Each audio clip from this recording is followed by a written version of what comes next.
the Caravan Rebot. It's pretty lively here. So, just past this wall is the desert, huh? Oh, wow. Paimon remembers hearing people call this the Wall of Samiel. It's made to block sandstorms from the outside. Oh, if it's this tall, it's gotta be the divine work of Greater Lord Rukkhadevata, right?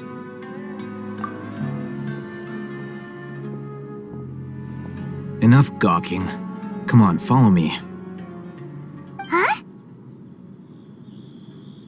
Over here.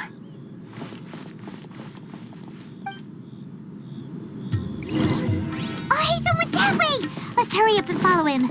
Wonder what he's up to.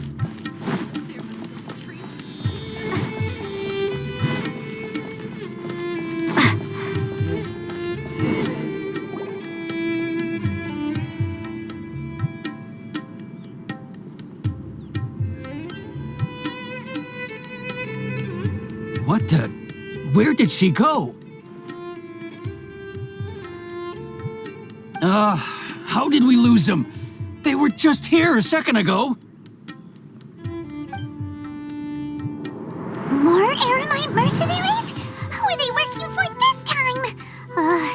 Anyway, Traveler, it seems like we were being followed again. You were too careless. You should have noticed those hopeless amateurs trailing you a long time ago.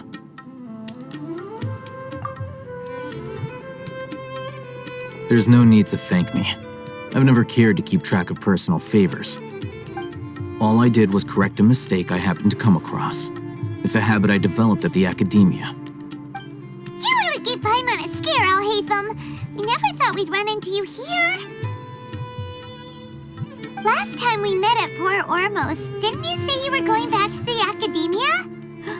Wait, don't tell Paimon that you're here to take us back on their orders. Oh, so you've already landed yourselves on the academia's hit list.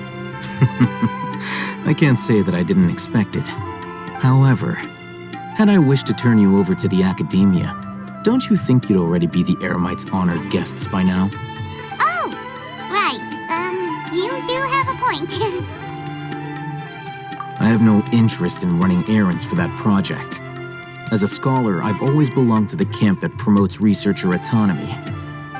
And these days, you're more fascinating than anything the sages can offer. Not quite. To tell you the truth, I'm still investigating the Divine Knowledge Capsule. Unfortunately, I've run into some difficulties. Everyone says the capsule originated in the desert and was eventually moved to Port Ormos. If I am to get to the bottom of this, I must understand how the capsule first came to be. Which brings me back to you, and why you're so interesting. The leader of Ain al-Ahmar used the Divine Knowledge Capsule right in front of you, and upon seeing him, your expression became perplexed, and you were lost in thought for quite some time. To have that kind of reaction, I think you must have realized something. Are you interested at all in sharing what you've been hiding from me?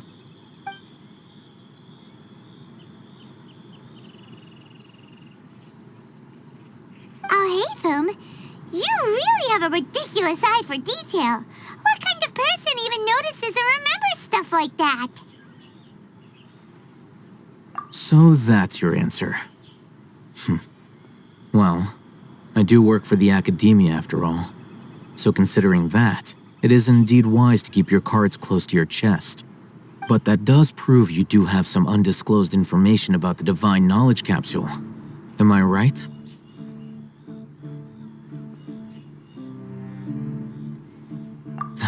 No matter. Rather than simply learning the answers from you, I'd still prefer to investigate on my own. Speaking of, you two are also headed to the desert? That's right! We have the same plan as you! But we don't really have any concrete goals at the moment. Then I'd suggest starting with Aru Village. It's the largest settlement in the desert, so it'll probably have more resources and intel than anywhere else. Well, would you like to head there together? It's always better to travel with someone you know. Let's go!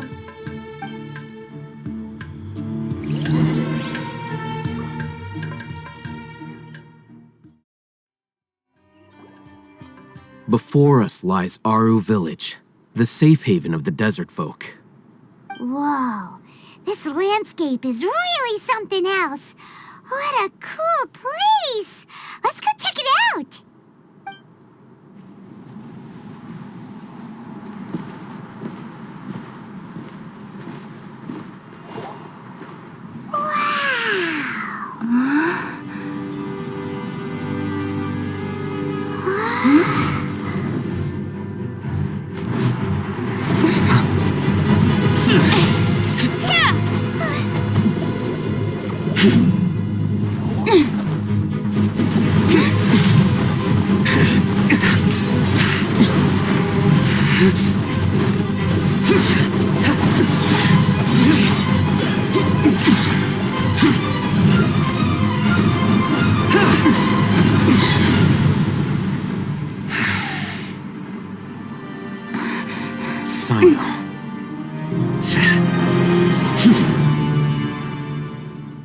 Unless my memory fails me, we have barely spoken 2 words to each other before now at the Academia. Would you care to enlighten me as to when and how I invited the General Mahamatra's wrath? Alhaitham, do not think you can escape my judgment just because you managed to escape my attack. Judgment? So that's how you'd characterize your actions here, is it? Or would elimination perhaps be a more accurate description? Had I used my full strength, not even this traveler would have been able to stop me. Though styled like an assassination, I sought only to ensure that my target would be unable to flee or resist. Standard practice for the Matra, as well you know. Seemed to me more like your own personal touch. Who is that, Alhaitham? Did you call him General Mahamatra? Yes. General Mahamatra Sino, head of all the Matra at the Academia. He's a formidable hunter, and the ultimate nightmare for any who have committed academic crimes. You seem to have placed a lot of trust in Alhaitham, to the point of blocking an attack for him. If I were you, I'd never choose to side with him. I wouldn't believe a single word that comes out of his mouth. I have been pursuing this scribe for a long time. I urge you, stand back and do not seek to defend him any longer. Otherwise, there will be consequences. Has Alhaitham done something wrong? Paimon doesn't think he's as bad as you've made him out to be. I won't waste my breath explaining things. Alhaitham, I saw it during our fight. Take it out. The divine knowledge capsule you're hiding on your person. Unless you want me to retrieve it for myself. Very perceptive of you. Nothing escapes a Matra's senses. Wait, the divine knowledge capsule? Didn't it fall into the Matra's hands in Port Ormos? No wonder you speak with such confidence, Sino. But I must admit, I'm very curious. What does this capsule mean to you? And why, as General Mahamatra of the Academia, are you all alone in the desert? As far as I'm aware, the other Matra have been speculating about your disappearance. Have you been given a mission that's, let's say, morally dubious? If I was the real target of your mission, what was stopping you from simply using your authority and resources to judge me within the walls of the Academia? I should have known you'd be difficult to deal with. You two? Ugh! What you would do, Traveler? Paimon feels like we can't trust either of them. Well, look at you two, acting all tough and self-righteous over there. Wait, Dia?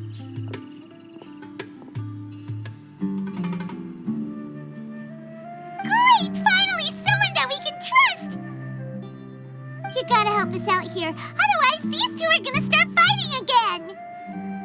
Yeah, sure looks that way. 2 giants from the Academia duking it out once and for all. Not something you get to see every day, that's for sure.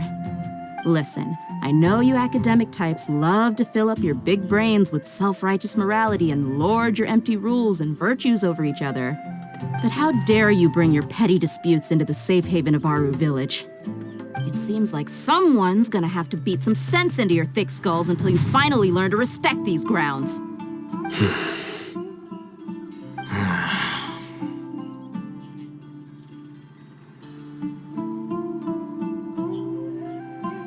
Hey, did either of you hear a word I just said?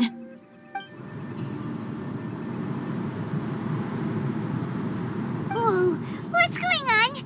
The wind's so strong. Is this a sandstorm? Paimon's gonna get blown away. Another sandstorm? What's up with these recently? Hey! All of you, over here, quickly! We have to take cover. Someone's calling for us. Oh, this wind is too strong.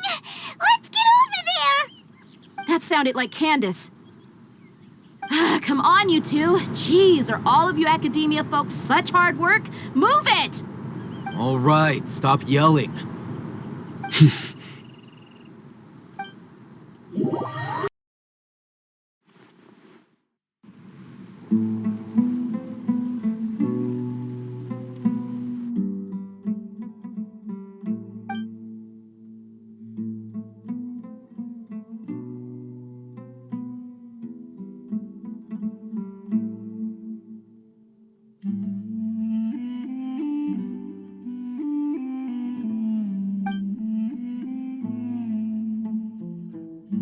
Well, this is pretty awkward.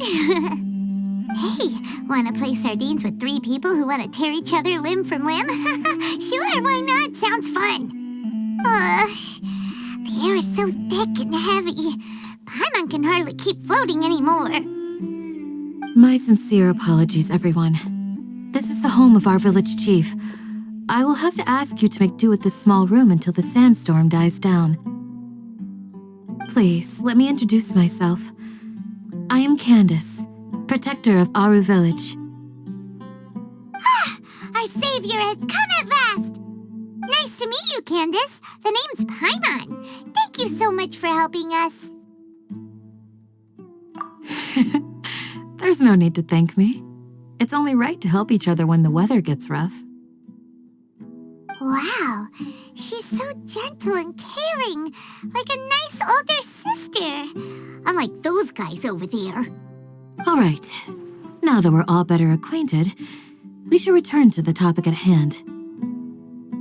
As a guardian charged with the responsibility to protect my fellow villagers from harm, I was observing your conflict from afar, even before the sandstorm started. And now that you have set foot within our village itself, it is all the more my responsibility to make absolutely sure that you pose no threat whatsoever to us. So please, have an honest and sincere conversation with one another and put your hostile feelings to rest. If anyone dares to start anything again while they are under this roof, I will not hesitate to send them out for some quality time with the creatures of the sandstorm. On second thought, Paimon may have misjudged Candace's character. And that goes for you too, Miss Dia. Do I make myself clear? All right, we got it, Candace. That's what I like to hear. So, which of you will begin? I was supposed to be a mediator, but I might have gotten a little too involved just now. Anyway, one of those two should probably start talking. Wait, that was you trying to be a mediator? I have nothing to hide, so there's no shame in explaining myself. While Alhaitham wasn't wrong about the other Matra not knowing my whereabouts, it's not because I've been assigned a morally dubious mission. Rather, I've chosen to exile myself. Huh? Exile yourself? A little while ago, I discovered that there was data missing in the Academia's project planning and development files. What little they did report clearly did not match the project's actual progress. As General Mahamatra, I had the responsibility and authority to request an audit. However, to my surprise, the person responsible for the erroneous data was none other than Grand Sage Azar himself. I tried to investigate the issue myself before submitting a formal audit request, but I soon found that all leads and potential pieces of incriminating evidence were carefully concealed from me.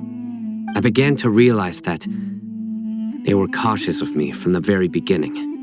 Unsurprisingly, the Grand Sage rejected my audit request as soon as the submission reached his desk. He even said to me, "The power of the General Mahamatra is granted by the sages. You have no right to judge us." So they really are up to no good. I realized then that to the Grand Sage, the Matra are nothing more than tools for the sages to assert and maintain their control over knowledge. The vows that we took, the principles that we strive to uphold, they are meaningless to the academia of today.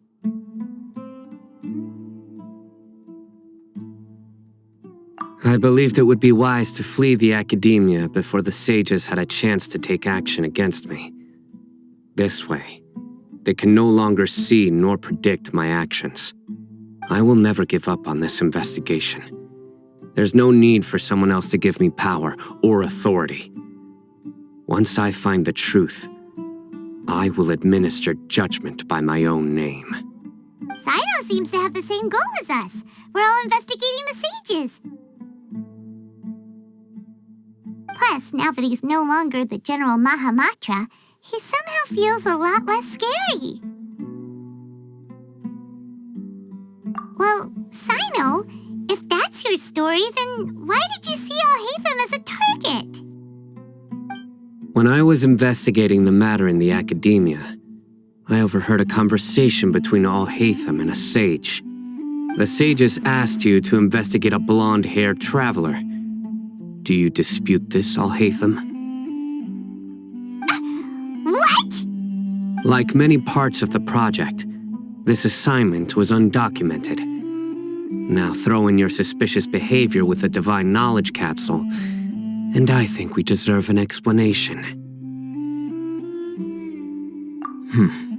Yes. I was indeed tasked with investigating the Traveler. Alhaitham?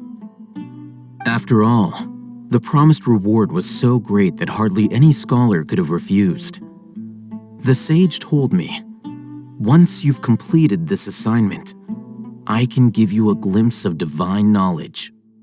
A most enticing offer. Unfortunately, those academics don't know me at all. Their words contained one key piece of information, namely that divine knowledge indeed exists. That gave me all I needed to know. From my perspective, the sages are far from trustworthy. Think about it. Isn't it a little strange they're so willing to share divine knowledge with anyone, even as a reward? So, I began my own investigation following the lead of the Divine Knowledge Capsule. In the end, I realized my wisdom in committing to this rather than collaborating with the sages.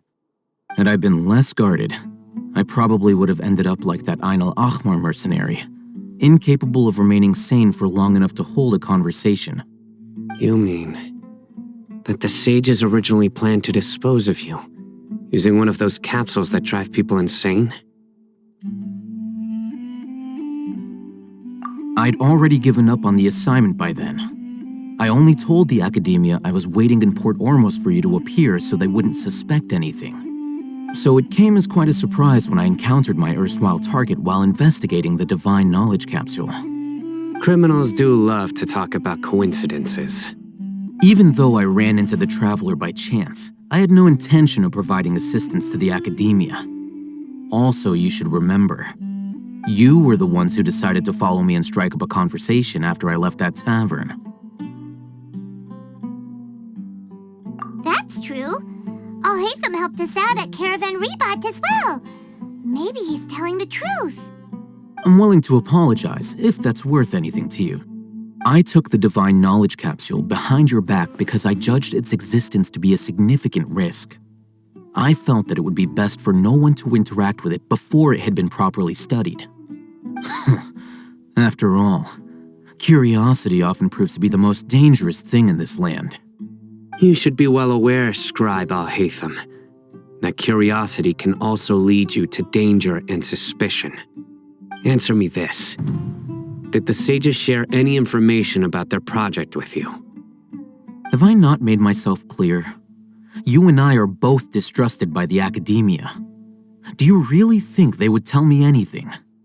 Fine. Although you haven't completely proven your innocence, I won't regard you as an enemy, for now. As you wish. Good. I'm glad to see you two clearing up your misunderstandings. And now you, Dia. I believe it's your turn. Oh, sorry. Whatever the boys were talking about must have been so boring that I spaced out. My situation is pretty straightforward. My employer, Dunyarzad of the Homayani family, is friends with the Traveler and is currently recovering from her illness at home. I had nothing going on, so I decided to return to Aru village for a visit. I was actually looking forward to a pretty exciting time getting back together with everyone here. But then I saw these two random guys in the middle of a pointless argument. It ticked me off, and things went downhill from there. Is that all? Well, I will admit that definitely sounds like your style. In that case, welcome back, Dia. That's more like it. I missed you all so much, Candace.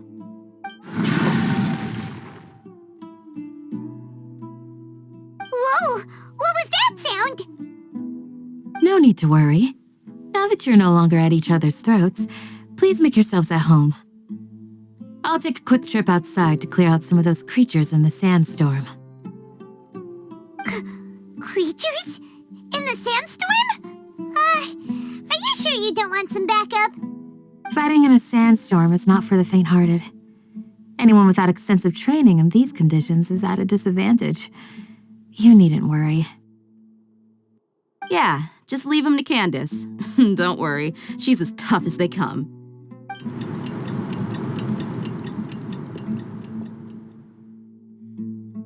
The winds died down. That means the sandstorm's over, right? Candace still isn't back yet, though. Is she alright? Maybe we should go out and check on her.